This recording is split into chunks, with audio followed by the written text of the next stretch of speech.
Okay, good afternoon, everyone. Thank you all for joining us on this briefing on effective literacy instruction. My name is Max Page. I'm president of the 117,000 member Massachusetts Teachers Association. I just wanted to note at the start that this webinar is being recorded, and we are here to talk about the right approaches to tackling a crucial issue that is of enormous concern for the MTA and its members, which is helping every child become a proficient reader. And you will hear from outstanding experts today. We can show the agenda slide if we could. Superintendent Julie Hackett from Lexington, Nicole Prevost, an educator in Quincy, and two outstanding scholars, Susan Fills and Jill Kerper-Mora, as well, of course, as our Vice President, Deb McCarthy, who you'll hear from in a second. In order to save time, we've actually sent out to all registrants bios of each of the speakers, so you have them. And so we have more time for their presentations and for you answering your questions. So we'll describe the problems with the current bill. It's S338 and H698 that's making its way through the legislative process, but also lay out what we believe and our expert members and the scholars here believe is truly needed to advance the literacy skills of all of our students. So let me now turn to our Vice President, Deb McCarthy. Thank you, Max, and it's an honor to be here, and I am so glad that so many of you have joined us. For those of you who don't know me, I taught reading for 25 years. I'm also the daughter of an educator who had a 50-year career teaching reading. And the best advice she gave me was that there is no one method to teach all readers because our learners are all different. They are not standardized. And as a reading educator for 25 years, it was really important that I build upon my repertoire of pedagogy and methodology, even to the extent that I would then go and get my Orton Gillingham certification so I could meet the needs of the dyslexic learners in my classroom. This debate over whole word, or phonemic awareness instruction has been going on for more than 200 years. And my mother also told me if you taught long enough, you would see the pendulum swim back and forth. And she was, as most times, correct.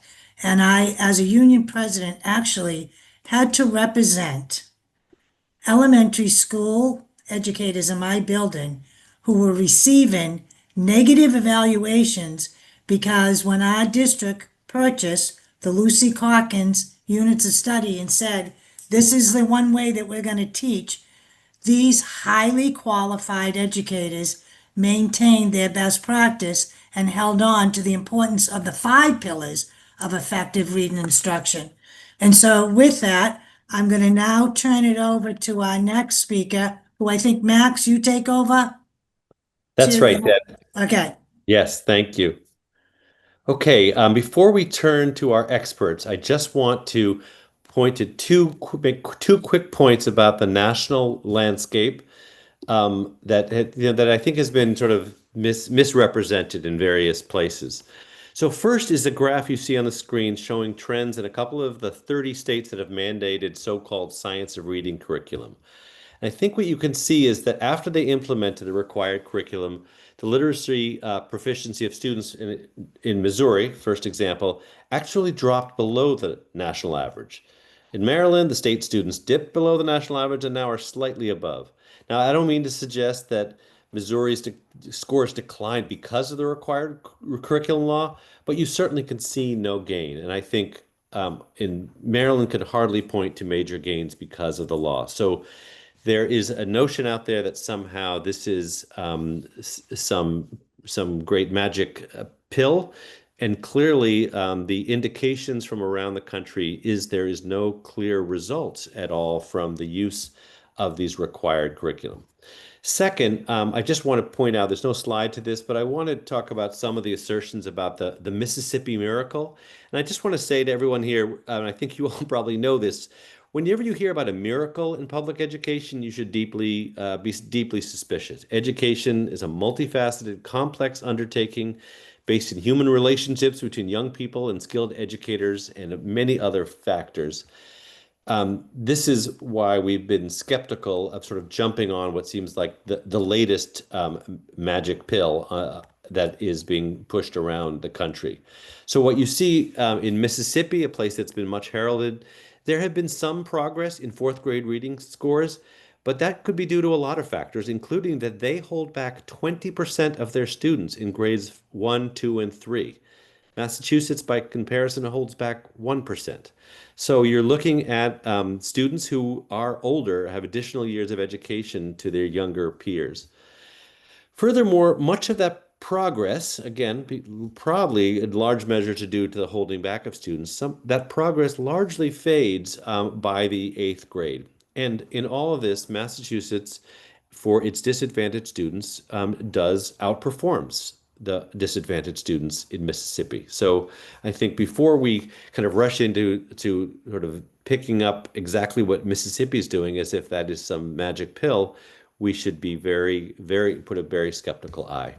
But now let's turn now to our first speaker, Dr. Julie Hackett, Superintendent of Schools in Lexington, who will walk through the core concerns we have with S338 and H698. Thank you, Dr. Hackett. Thank you, Max. Just a little bit about myself. I've been an educator for 33 years. My background is in teaching reading at the secondary level. I co-authored a book on reading with a professor many, many years ago. I've been a superintendent for about 18 years. 10 of those years were in Taunton, where it was an urban school system, and it had some of the lowest per pupil expenditures. And I am now in Lexington, which is a suburban school system with some of the highest per pupil expenditures.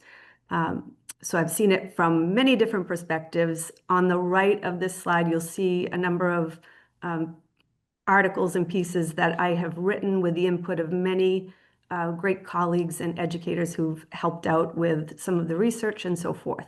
Next slide. I want to thank you for being here today and thank you for your time. Like you, I believe that every young person has the right to read, and it is the civil rights issue of our time. I also want to share with you why the organization that I belong to, which is the Massachusetts Association of School Superintendents, representing about 300 superintendents, over 300, and the MTA. I think, Max, here I wrote 111,000, but I think I heard you say 117,000, and every member counts, so I'll modify that to say 117. Why does MASS and MTA oppose the bills that are designed to protect this right to read, is what we'll be covering today. So next slide. One thing I wanted to point out to you is that despite what you may have heard in the press and elsewhere, Massachusetts educators don't resist change. We resist unfunded mandates and government overreach into curricular decisions that should be left to our highly trained educators. There's a lot that goes on in these curricular decisions, and every Massachusetts school district that I'm familiar with is actively working to improve student reading outcomes. In my current school district, we started contemplating changes before the pandemic, and we implemented them immediately upon our return. So it's been 4 or 5 years now, and that's not news that gets shared with people in the press. I won't show it to you now, but if you get a chance, you could take a look at the 2-minute video that I linked that will show you what happens every day in my school system. And it's like this in many other school systems. Our students get 30 minutes of phonics instruction daily, and the components of our core literacy block include systematic instruction in foundational skills and things like engaging with complex text and writing. We're also doing a 30-week pilot with curricula across 18 classrooms. The curriculum pilots include arts and letters and EL. These would be actually deemed evidence-based by Ed Reports and would be what your bill, or what the bill we're contemplating right now, would promote as good curricula. And the third is the revised units of study. We have parents weighing in on the process, educators weighing in on the process, and by the time we're done, we will have visited over 100 classrooms to see this instruction in action. I don't have any idea what curricular choice will be made when all is said and done, but we do have an inclusive process in place, and the point here is that we are very open to change. On the next slide, two big picture recommendations for you to consider. The first is about preserving professional autonomy and keeping curricular decisions with trained educators. And the second is to stop forcing expensive, unproven curricular purchases. And I just want to say, to be clear, that I'm not knocking any of these curricula. Maybe they'll be proven one day. But what I am saying is, first and foremost, curricular decisions should be left to highly trained educators.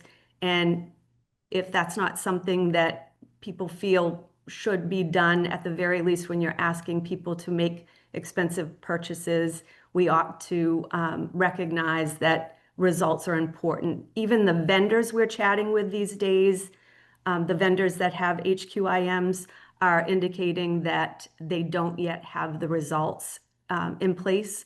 And I think that that's something for us to think about, again, when we're talking about unfunded mandates. Next slide. Preserving the professional autonomy of educators is something that's on our mind. So I wanted to share with you today something that's happening in the world that is troubling to me and many of you, I suspect. It also makes me really proud to be in Massachusetts. There's a dangerous trend that threatens public education nationwide, and it has to do with government overreach into classroom instruction. I know that the legislature is faced with tough decisions, and advocacy groups are reaching out to you relentlessly. I know this because they have with me and other superintendents as well, so I can only imagine what that's like for you. What I want to say about that is, when legislators dictate curriculum and teaching methods, which you heard Max say they've done in 40 states and the District of Columbia and other places to varying degrees, they undermine the expertise of trained professionals and, I think, threaten democracy. Chief Justice Sotomayor warned of this exact danger in her recent dissent in Mahmoud versus Taylor, when the U.S. Supreme Court held that the school district's policy of not permitting opt-outs violated the parents' right to free exercise of religion under the First Amendment. Sotomayor said, and I quote, and I think this is a fitting quote for the topic that we're discussing, she said, "Today's ruling threatens the very essence of public education. It constitutionalizes a parental veto power over curricular choices long left to the democratic process and local administrators, and strikes at the core premise of public schools, that children may come together to learn not the teachings of a particular faith, but a range of concepts and views that reflect our entire society." So I think, and many people in the educational field believe, that we should leave educational decisions to educators. Next slide, please. So what we would ask is that we stop forcing expensive, unproven curriculum purchases, and what the legislation is asking districts to do is to make significant investments in curriculum without results. In my district, just as an example, if we were to purchase a new curriculum, which we may, it would cost somewhere between $500,000 to $1 million. And what this represents in terms of full-time equivalents in our district would be about 12 and a half teachers or literacy coaches at around 80,000 each. We've done some looking into results around districts that have adopted new curricula and just some preliminary analysis, and we're not seeing the results that would necessarily justify making this big of a purchase for districts. So we wanted to point that out. And we also want to urge the legislature to think about asking DESE to publish data on the results before making such a significant commitment and investment. Next slide, please. There's a series of recommendations from the legislation that are highlighted in this table. The first, I just talked about, it has to do with leaving the curriculum decisions to highly trained educators. The second has to do with the Department of Elementary and Secondary Education recommended high-quality instructional materials. You heard me say earlier that we think that more work needs to be done. Our vendors are indicating that they don't necessarily have the results in order to back up claims for effectiveness. So we recommend that you use the Mass curriculum frameworks and some other tools, given that these are unproven so far. The third suggestion has to do with evidence-based literacy instruction, and I can imagine being a legislature and you are given recommendations from well-intentioned people, and you may or may not know that evidence-based literacy instruction is a loaded term, and there's language throughout the bills that we're seeing often that point to this. Basically, the shorthand version is that interventions are evidence-based and curriculum is not evidence-based. The fourth recommendation has to do with forbidding certain teaching strategies. This language is taken directly from the whole 3Qing controversy, which we understand. Basically, what we're saying with the recommendation is that you should never ban an instructional strategy because science is constantly evolving and you never know what we might learn down the road. Things have changed very rapidly in a short amount of time. So we would suggest that you stay away from banning any type of instructional practices for that reason. This is where I wrap it up. And so I will say that not even school committee members make curricular decisions, and the bill suggests that legislators should be. Like you, school committees are responsible for budgets, for policy, for hiring superintendents. You don't hire superintendents, but they do. And they provide an important check and balance to decisions that educators and administrators make. We make these together in most districts, all districts that I know of. So it's not just an administrative decision either. So we ask you to leave curriculum design to our educators. Curriculum design requires specialized expertise in things like learning theories, subject matter mastery, pedagogical methods, assessment strategies, and how concepts build upon one another across grade levels, among many other things. We respectfully ask that you leave these important curriculum decisions to professional educators who have dedicated their lives to this work. And I just want to say thank you to all of you who are here today. I know your work's hard, and it's uplifting to me to be talking about such important topics like finding ways to help all kids learn to read and close achievement gaps for all students, including marginalized populations. Thanks for your time. Thank you, Dr. Hackett. Really, really appreciate that. And I want to note something I should have noted before, that I urge you all to look at the link posted by our staff member, Molly Labonte, which will provide links to information, the research that we've done on other states, as well as the reading scores in Mississippi. So please do take a look at that. Our next speaker is one of our members, an educator in Quincy, Nicole Prevost. Hello, everyone. My name is Nicole Prevost. I'm a kindergarten teacher in Quincy, and I have a master's degree in reading as a reading teacher. In this bill, it is stated, the instruction may not include implicit and incidental instruction in the word reading, visual memorization of whole words, guessing from context, and picture cues, which may also be known as MSV or 3Qing.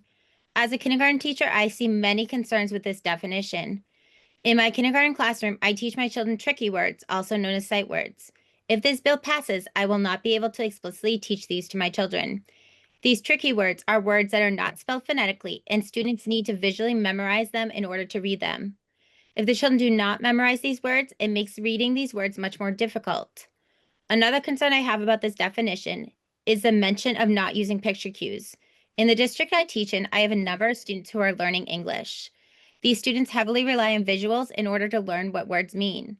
During the school day, I use visuals in every subject I teach. When I am teaching my knowledge lessons, which are comprehension lessons, I teach both fiction and nonfiction text.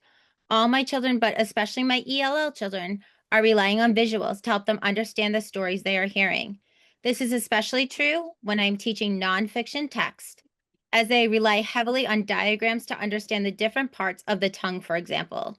I am also teaching vocabulary words such as multiple meaning words and tier 2 and 3 words. We use these words throughout the text, and then they are asked to apply the meaning of words to real life situations. They will be given certain scenarios and asked if their vocabulary word would apply. When I am teaching my phonics lesson during the day, we are working on segmenting and blending words. The children are learning decoding skills such as what sound each letter makes and how to write each letter. During these lessons, we are also using visuals to help the children understand what shape their mouths should make and what shape each letter is. If children do not have this foundational skill, then it will make it extremely difficult for them to read. It is important for them to visually see the letter so they're able to know how to write this letter. This is extremely important for my ELL children, who often come from a language that does not use letters and instead they use symbols. I am also teaching the children how to read sight words during my phonics block. As stated before, this is extremely important as many of these words are not phonetic. The children will struggle reading text if they are not given instruction on how to read these words.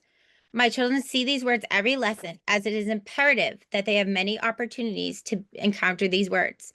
When my children are working in centers, they are working on recognizing these words, either by coloring by the sight word or using the sight word reading a decodable text.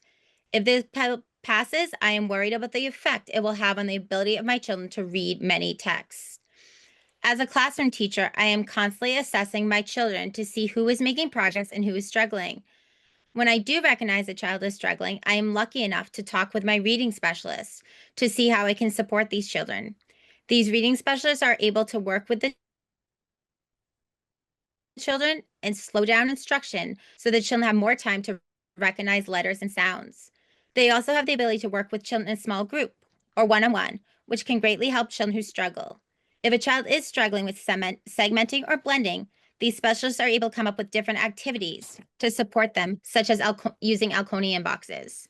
This is an activity that makes both segmenting and blending more hands-on, which helps students. Reading specialists also have time in their schedules to come in during classroom lessons to support the teacher and help the classroom lessons become more effective. These reading specialists also have special training in reading disabilities and are able to identify children who may even need more assistance. If a child continues to struggle both in the classroom and in the small group, oftentimes they are referred for special education. This is a teacher who has been trained on specific programs that will help children who are struggling to read. Oftentimes, these teachers will use a program that uses keywords to help the children remember the letters and sounds. These teachers use many different methods such as hands-on, visuals, and whole body movement to help these children make progress. As a classroom teacher, I am also able to consult with this teacher and help the child focus on the lessons they are learning in their special education classroom. The reality of most districts is they are not able to hire enough reading specialists and special education teachers. We need to help support both these professionals and students who are interested in these positions. These positions require more training, which in turn requires more schooling and more professional development. The more of these trained staff we are able to get in these schools, the more it will benefit all students, especially the students who struggle with reading. Thank you for listening. Thank you, Nicole. Really appreciate your being here, talking from the classroom to this entire group. I want to now turn to Dr. Susan Fleece, who will brief you all on the high quality educator preparation that's already happening and whatever additional support may be helpful. Thank you. Thank you. Welcome, everybody. So my name is Dr. Susan Fliss. I'm a professor of literacy education at Bridgewater State University. Prior to becoming a professor, I worked in elementary schools in Massachusetts for over 20 years as a classroom teacher, then a literacy interventionist, and eventually an instructional coach. In my current role, I teach undergraduate and graduate courses in literacy and language development, literacy instruction, literacy assessment, and literacy intervention. The proposed pieces of legislation, Bills S338 and H698, seek to ensure that all Massachusetts school districts enact the science of reading research, use structured literacy practices in their schools, and all colleges and universities adhere to department-regulated teacher preparation programs. I agree that schools should engage students in evidence and research-based practices, and I also believe in the importance of teacher autonomy. John Hattie's research tells us that teacher expertise is the most significant in-school influence on student achievement. Teachers must act as evaluators of their own impact, constantly adapting their methods based on student progress and feedback. It is teachers who will support students in becoming proficient readers and writers, not programs. I work in the Department of Elementary and Early Childhood Education here at BSU. Our teacher candidates are well prepared to teach children how to read and write. They participate in 40 hours of classroom observation in our foundational courses. Then they take 3 semesters of literacy courses with fieldwork components, adding up to 100 hours of teaching. That is all before their 300-hour student teaching practicum. My point here is that our teacher candidates have a solid understanding of literacy theory and pedagogy as well as differentiation. There are several key factors at play here. Teaching evolves over time through new research, as it should. Also, today's students are not the same as our students 20 or even 10 years ago. They face different pressures. Levels of trauma and anxiety are on the rise, which we all know have a direct impact on student achievement. Programs do not fix this, but a responsive and highly trained educator can get to the root of what a student is struggling with and support them through that. In my experience, what teachers need is continued support through high-quality professional development and instructional coaching, not prescribed curriculum mandated by lawmakers. And when I say high-quality professional development, I'm talking about really focusing on instructional practices that work for all students and how to differentiate those practices, because we know our students require different things. I'm not talking about the company representative that comes along with the package that a district has purchased. We need to invest in teachers. We can do this by supporting them to develop effective instructional practices, not by eliminating their autonomy to be responsive to the students they have in front of them. Thank you. Thank you so much, Dr. Fliss, from one of our own public universities. Appreciate that for you for being here. We now want to invite Dr. Jill Kerper-Mora to speak. Thank you, Dr. Mora. Thank you for inviting me. And I want to say, first of all, that this is a very important topic, and I'm so pleased to be included in this briefing because I see from your English learner dashboard, state dashboard, your statistics, that 20% of your students are English language learners, either 14% currently classified or reclassified because they're now proficient enough in English. And this means 1 out of every 5 students is impacted by the research base that your legislation has in terms of multilingual learners. So if we could go to the first slide. I want to look, first of all, at the definition of evidence-based, the literacy instruction that's in this legislation. And there are 2 important features that stand out to me.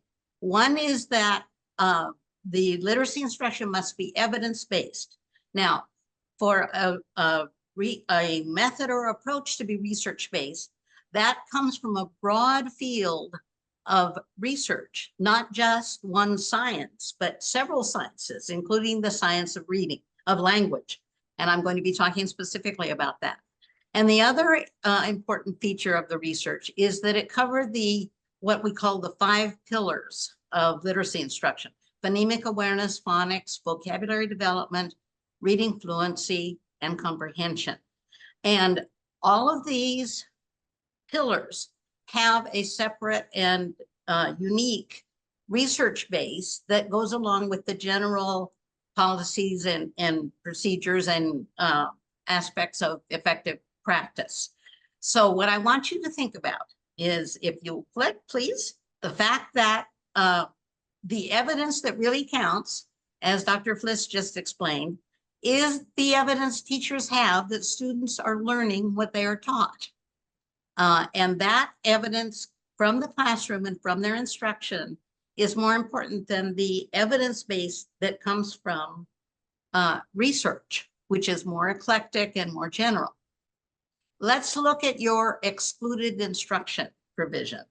And this is very problematic in terms of second language learners, because implicit and incidental instruction in word reading deprives teachers of using what we call teachable moments. And that is the opportunity that we have to use instruction in that moment that may not be identified with any particular strategy.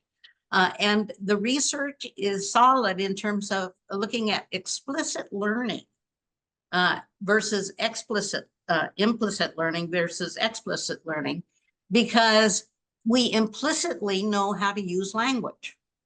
And so making that language explicit is part of literacy teaching because it's written language and we have to know how to decode it. Then in terms of visual memorization of whole words, there are a lot of words in English that must be memorized because we don't want students stumbling over them every time they encounter them in reading. And guessing from context. Now, guessing has gotten a bad name, but I want you to think about this guessing in mathematics.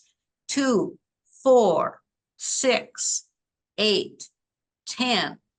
Now, guess what number follows, right? We have not guessing like, like a guessing game. We have pattern recognition. So if I encounter in reading a child stumbling over the word umbrella in a sentence, and the sentence says, I stepped out the door and discovered that it was raining, so I went back inside for my, that's guessing, right?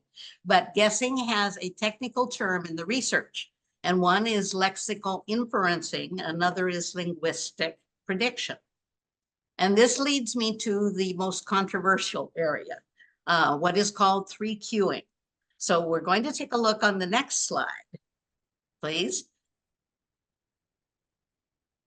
at what a scientist views when he looks at a prism, putting a white light through a prism. Notice that it separates out into all of these different colors.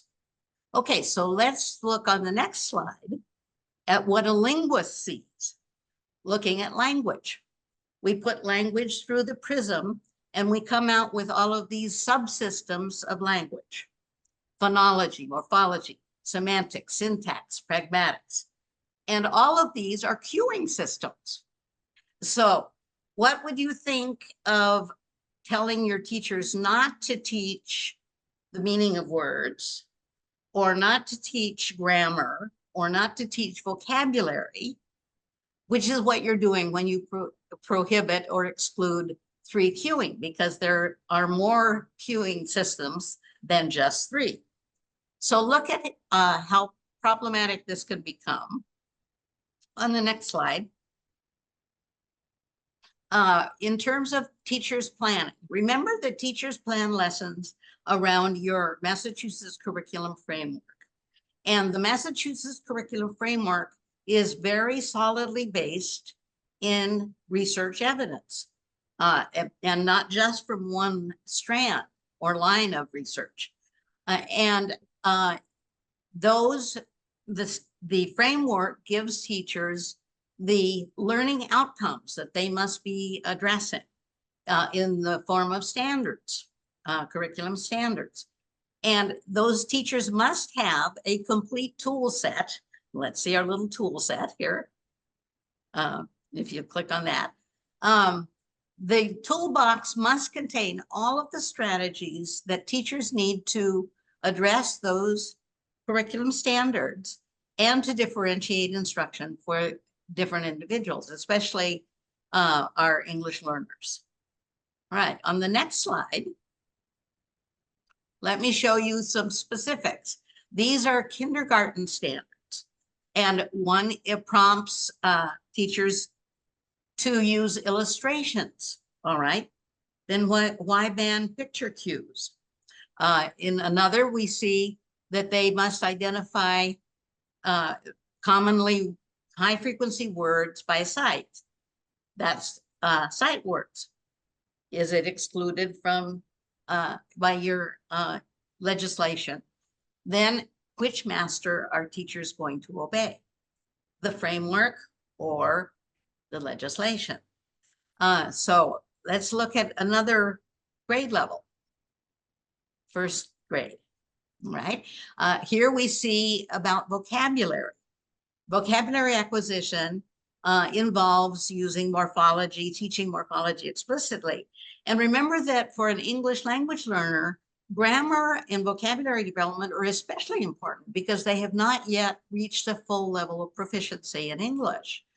And also, you cannot have fluency in reading without a child's knowledge of grammar, because grammar is how they parse up a sentence into meaningful chunks in order to understand it. Think, for example, I ran out of the burning building versus I ran out of gas on the freeway.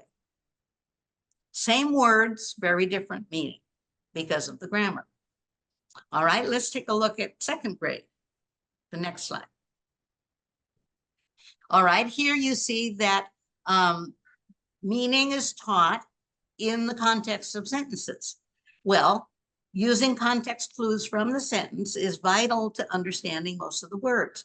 In English, about 16 to 20% of the words cannot be accurately read without the context of the sentence. For example, the little girl wore a bow in her hair versus the boy took a bow after he danced on the stage.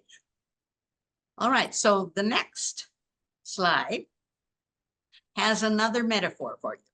And believe me, metaphors are very important for understanding. There is actually a science of studying metaphors.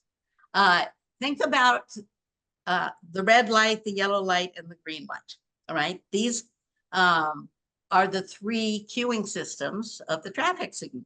But then you add a right turn, red arrow, a left turn, green arrow. So we always have at least three cueing systems, never only one, and always more than three, right? So we need to think about banning three cueing. What are teachers supposed to make of that prohibition in their instruction? Okay, and the next slide shows you a little bit about where we get the number three from the way the brain is processing written words. And notice, for example, that sometimes the spelling of the word is connected immediately with its meaning. And those are what sight words are all about. But there are different pathways in the brain that are connecting meaning to spelling to the pronunciation of the word. And neuroscience is the science that identifies these different pathways. It's not up to the teacher to decide. It's up to the brain of the reader. All right. And one last metaphor. Think about research as being like a watershed, where different streams of knowledge flow into the watershed and down to the lake. And if we started damming up different streams of knowledge about teaching and about learning and about how the brain works and about effective instruction, then we're going to lose a lot of the knowledge that we have and the sciences that contribute to effective literacy instruction. So I have a few conclusions for you on the next slide. Remember that the science is transdisciplinary and multidisciplinary and involves both language and literacy studies. And that's where our evidence base comes from.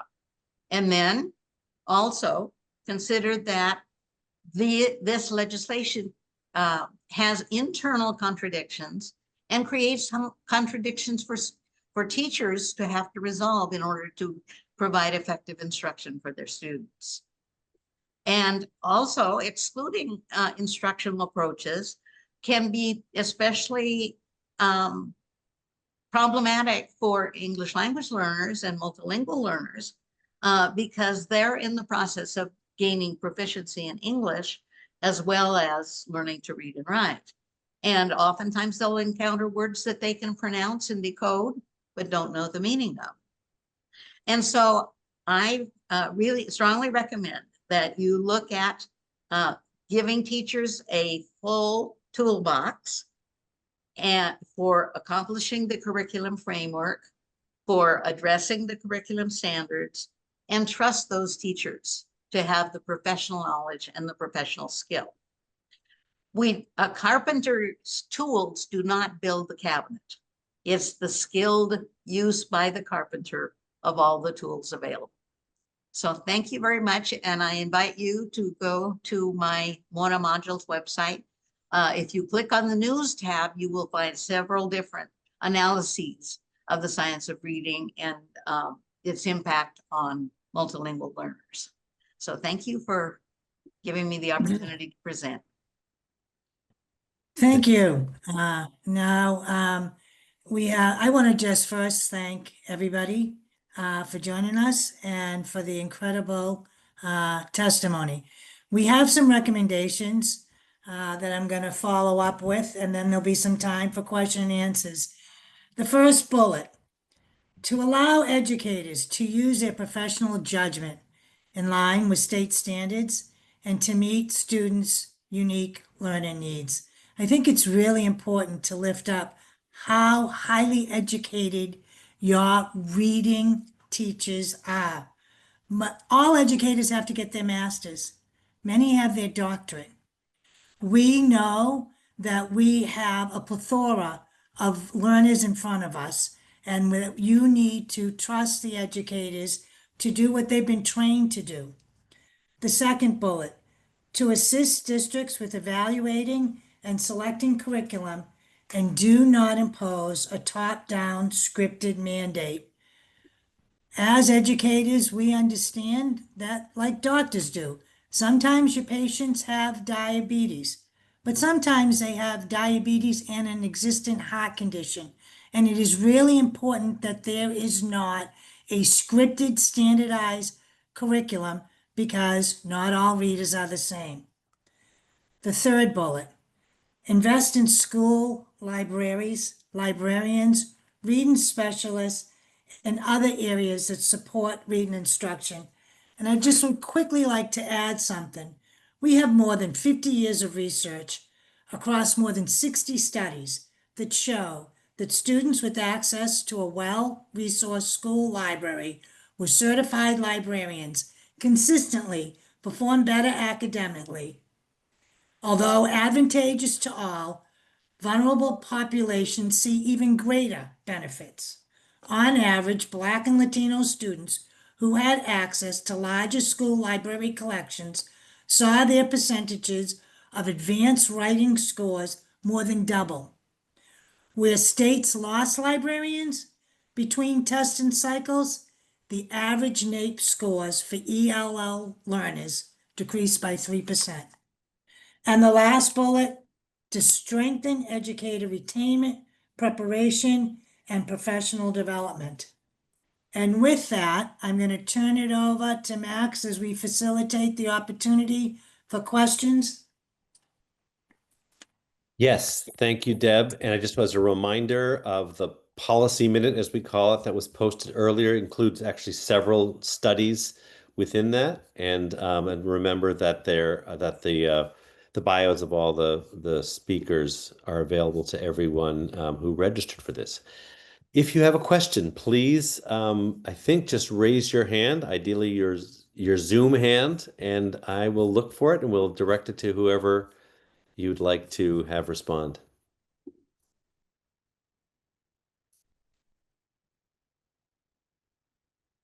Giving all these shy legislators and legislative staff a moment to think.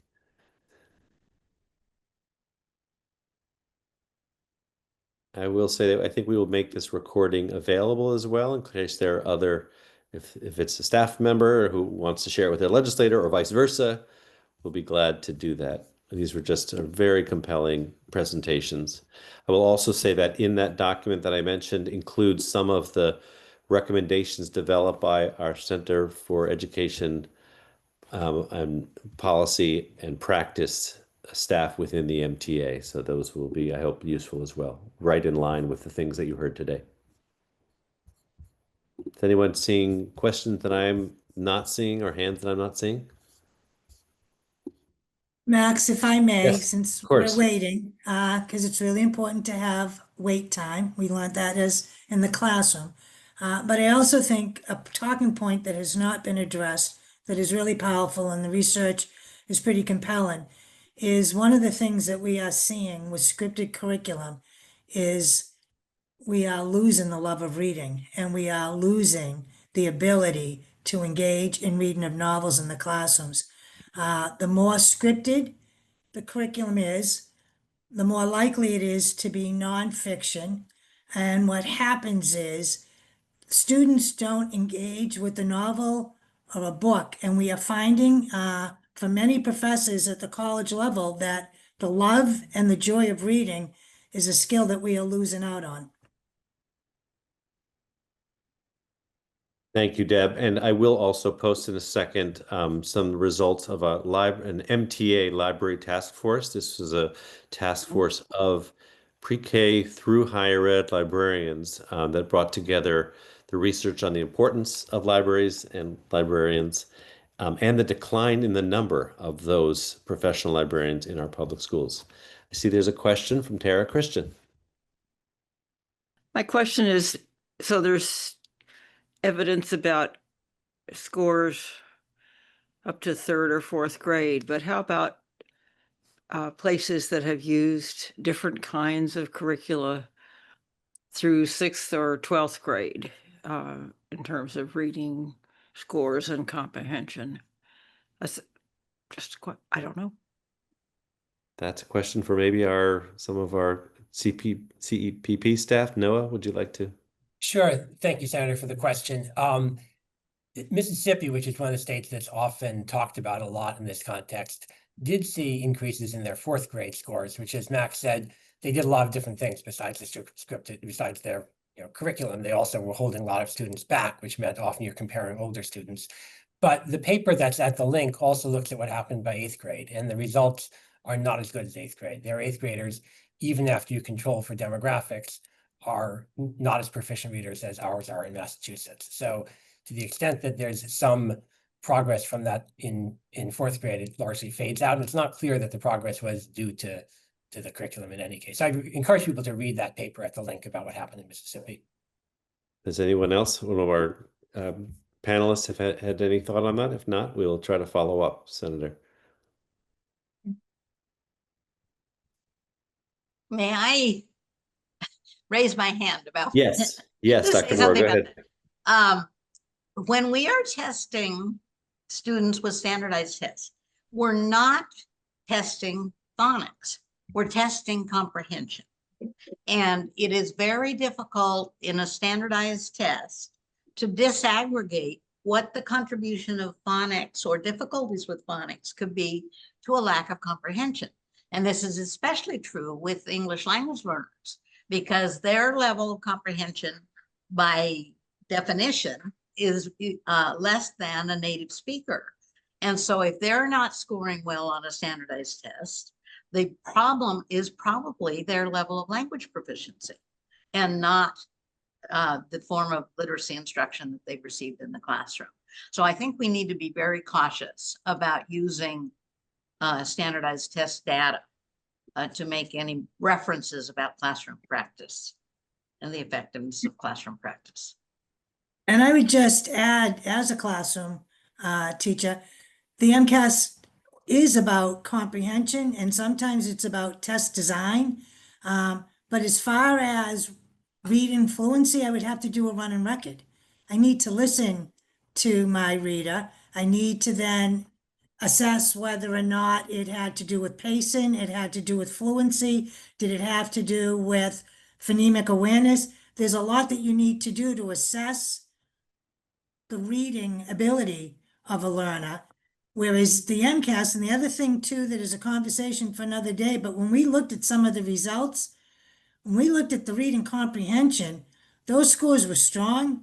The issue had to do with the open response of the 3rd grade. And that's a whole different skill set. And it was about the learners responding to an open response question that was on the decline over time, and not the answering for comprehension. Well, if there are not questions now, I will think that Anthony Moreshi, one of our staffers, will put his email in the chat. If you think of questions afterwards or as you review, he is always available and will connect you to anyone else within the MTA or beyond to answer your questions. And I guess I just want to wrap by saying that as frustrating, obviously, as we have heard, we are with some of the elements of the bill that's sort of making its way through. We're glad that there is a discussion going on. This is, of course, central importance to MTA members. And we also, our members have been now meeting and talking and in their schools, of course, but also through the MTA process about what is most needed. And we are going to be, Deb laid out those priorities at the end. They're in the document that is in that chat. And we will be continuing to roll out what our member experts, some of whom have spoken today, have said is what's needed in schools. And that's where we always land. Let's trust the true experts on how to advance literacy among our students. So thank you all for being here today. Just do one Yes, of course. talking point. I'm sorry, but I think it's really important to just show how powerful our members are on this issue. Earlier, we talked about having 117,000 members. And our annual meeting every year is our highest governing board. And 5 years ago, we passed a new business item saying that we were against mandating the science of reading because your highly educated professionals knew the dangers of what happens when we mandate and legislate curricula. So I think that's a really important point, that it's just not the group in front of you, that this is something that our members endorsed at their annual meeting of delegates. Absolutely. Thank you, Deb. Any last comments by our other speakers, or we will wrap up today? Just thank you. Thank you for the opportunity. Thank you all very much. All Thank right. you. Well, have a great, wonderful day, and we will talk Yeah. hopefully with all of you again soon.